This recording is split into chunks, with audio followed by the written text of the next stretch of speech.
সুন্দর করে এত পরিকল্পনা করে এত সুন্দর করে ট্যুর আমি আমার বিগত 3 দশকে দেখি না, অনেক ট্যুরই দেখে যায়। উনি সিট প্ল্যানিং থেকে শুরু করে টাকা কালেকশন এবং হোটেলের সিট সব কিছু দিক থেকে একদম ন্যায্যতা সাম্যতা বজায় রাখছেন, এই জন্য অন্যান্য ধন্যবাদ। আর একটা হলো যে আমার বিমানের যে বিষয়টা, আমি তো আগে বলছি তার প্রেশারের রুগী, আমি যখন অর্ধেক পথে গেছি আর যখন ফ্লাইওভারের একটা জ্যাম হয়েছে তখনই কিন্তু আমি আমার পাশে জানা ছিল যে বিপ্লব বলছি ট্রেন মনে পাবো। আর এই যে ক্যামেরাম্যান বলতে স্যার পাবো, কিন্তু আমাদের গুগলে দেখাচ্ছে যে 48 মিনিট হলে আমরা পৌঁছে যাবো, কোনো সমস্যা নেই। কিন্তু আমি নিশ্চিত ছিলাম আমি পাচ্ছি না, এত জ্যাম যে বলার মতো না। তারপরে আর যদি কেউ বলে যে আরো আগে রওনা দেবো, আরো রওনা দেবো, বাস এসএসসি পরীক্ষা ফিনিশিং দিতে 4টা 4:30 বাসায় গিয়ে একটু গুছু গুছু করে ফ্রি হয়ে কিন্তু 6:30 বেজে গেছে। আমি নিজেই মনে করি লেটে আইছি, তারপরে যে বলবে আগে রওনা দিলে পারতাম, তারপরে গ্যারান্টি নেই। এরকম একটা। এরপরে যখন আমি আমার এই আত্মীয় বাড়িতে গেলাম, 2-3 ঘন্টা ঘুমাইছি, একটু ভালো লাগছে। আমাদের এক স্টাফ হাবিব সাহেবকে ফোন দিলাম, তারপরে যে পাশে সাহেবকে ফোন দিলাম, ওরা বলে স্যার আপনি যেখানে আছেন আশেপাশে বিমানের টিকেটের দোকানের কোনো অভাব নেই, আপনি বেরো। ঠিকই ওদের কথা হচ্ছে, বেরিয়ে নাস্তা খেলাম, এক দোকানের উদ্দেশ্যে গিয়ে দিই বন্ধ, তো এক দোকানে নাস্তা খেলাম, ওখানে আমার পাশে এক ভদ্রলোক নাস্তা খাচ্ছিল। উনি বললো যে ওনাকে জিজ্ঞাসা করলাম, উনি বললো যে আপনি ওখানে না আছে, আসেন আপনি দেখাই।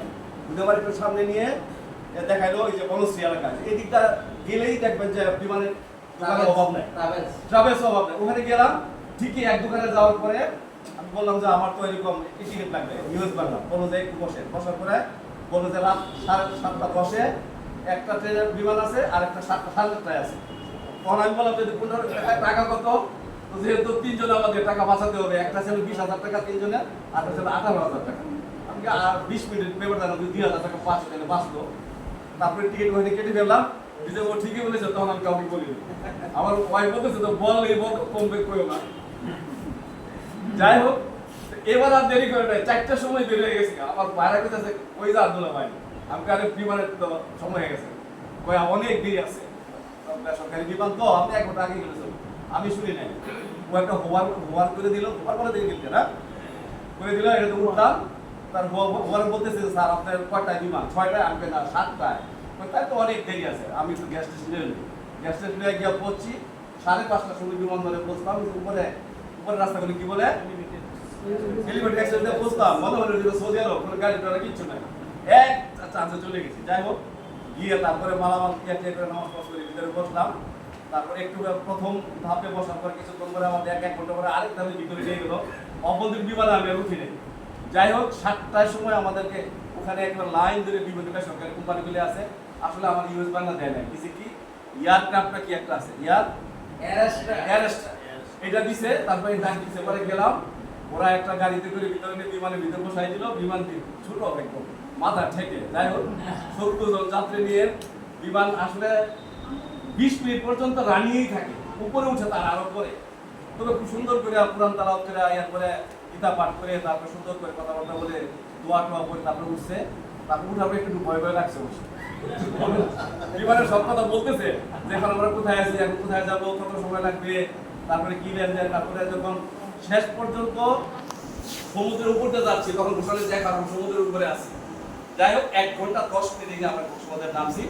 তারপর ওখান থেকে একটা সিএনজি করে 200 টাকা আমরা চলে আসছি। যাই হোক, অনেক শুক্রিয়া যে আমরা যেতে পারছি। আর এটা হলো যে এরপর ওখানে গিয়ে আমরা যে হোটেলটা পেয়েছি, যারা হোটেল বুকিং করেছেন, আমরা মুস্তফা সাহেবকে ধন্যবাদ জানাই। সুন্দর একটা হোটেল করে ভাড়া করেছেন। হোটেলের সার্বিক পরিবেশ ভালো ছিল, ওদের বয়দের আচরণ, ম্যানেজার, রুম, অন্যান্য ফেসিলিটিস, এবং সবচেয়ে বড় কথা হলো একদম কলাতলির কাছে, একদম সমুদ্র দেখা যায় একেবারে। আর মুস্তফা সাহেব তো কত বছর গেছে কোনো খবর নাই, শেষ পর্যন্ত আমরা বেরিয়ে যাই, ও তখনও সমুদ্রের পানিতে দামাদামি করতেছে। যাই হোক, এরপরে এই আমাদের যে যেটা বলেন ড্যামারেজ একটু হয়েছে, এটা আমাদের কপালে ছিল, এটা কারো দোষ দিয়ে কোনো লাভ নেই, চেষ্টা কোনো ত্রুটি আমাদের হয় নাই। এরপরে আসার সময় কিন্তু আল্লাহর রহমতে আমরা বিমানবন্দরে নামছি, পরে 1 ঘন্টা 15 মিনিটে একদম স্মুথলি পৌঁছে গেছি। তো আমরা যদি এই রাস্তাটা না দিয়ে বিমানবন্দরের চিন্তা করতাম, তাহলে হয়তো এগুলো বলে লাভ, এগুলো সদান আমাদের বলা যায়, আমাদের কমানো ছিল।